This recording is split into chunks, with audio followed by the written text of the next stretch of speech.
Pemirsa, 3 orang pelaku penculikan bankir ditangkap polisi di kawasan Johar Baru, Jakarta Pusat.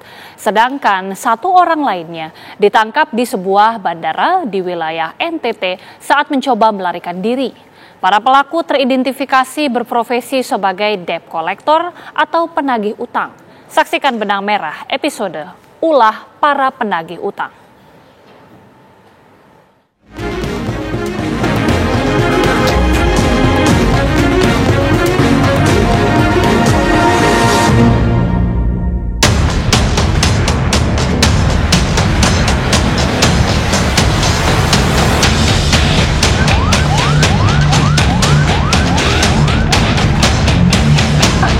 Tangan di belakang, belakang. Belakang.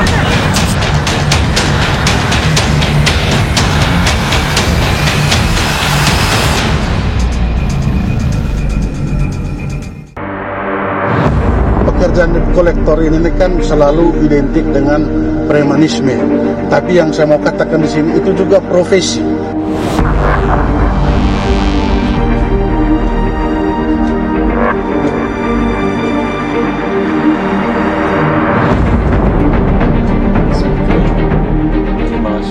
Langsung sergap.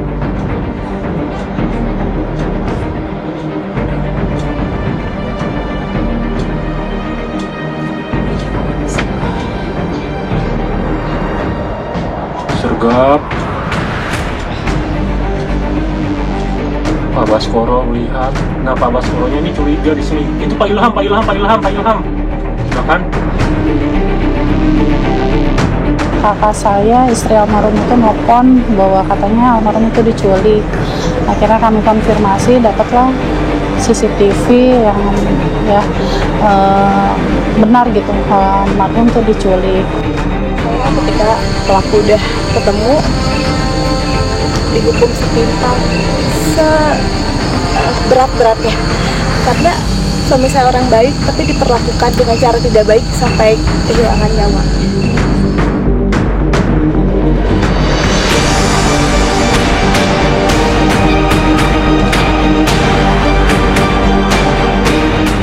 Innalillahi wa inna ilaihi raji'un.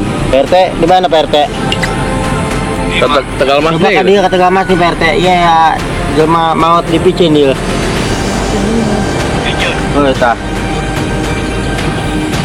Can jadi gua makan ieu can. Can dicabak can naon can. Ngabak. Kudu di gua makan. Ente. Ayo. Ayo ka dieu PRT nya.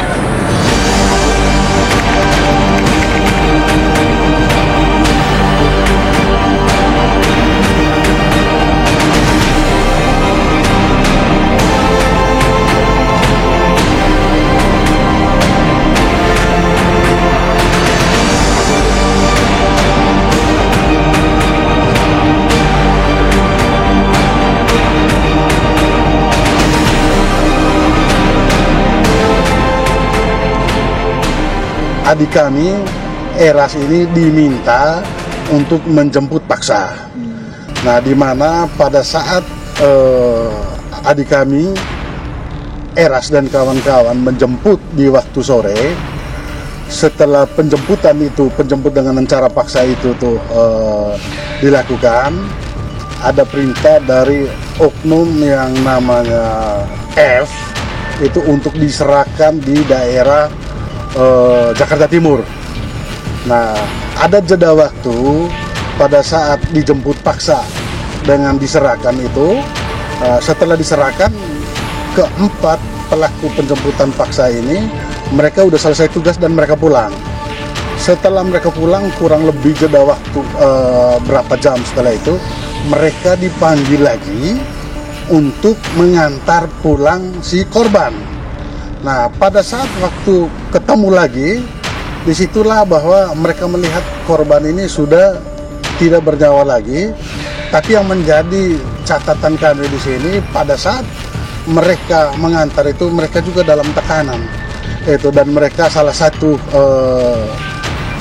terduga penjemputan paksa ini menyampaikan ke keluarganya bahwa mereka memang baru diperintahkan untuk membuang jenazah.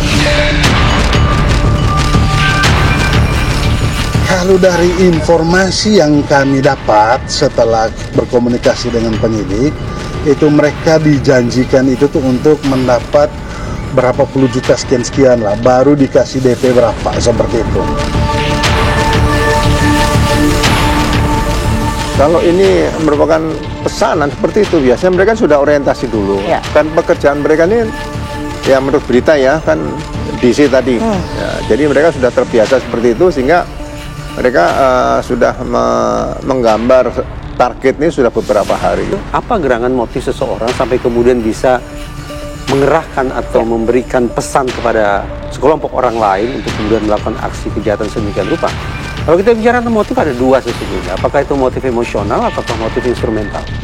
Motif emosional berarti bagaimana yang punya hajat ini, sebutlah orang yang mengotaki peristiwa ini, berangkat dari perasaan yang serba negatif terhadap korban.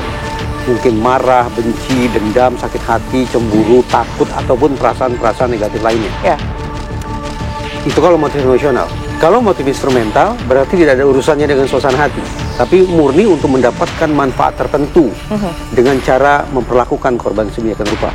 Entah itu untuk mendapatkan harta, entah itu untuk menutup-nutupi kejahatan yang lain, entah itu intinya tidak ada sangkut pautnya dengan suasana hati atau perasaan-perasaan Secara negatif. emosional begitu ya.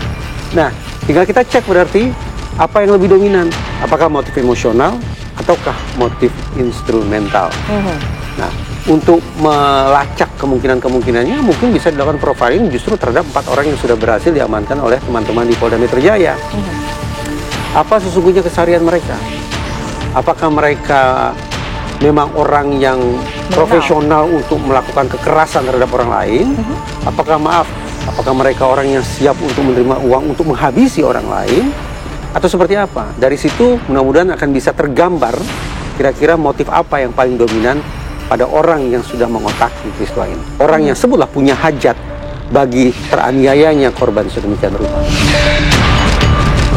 Motif itu biasanya kan nanti biasanya harus diungkap dengan ahli-ahli yang ada.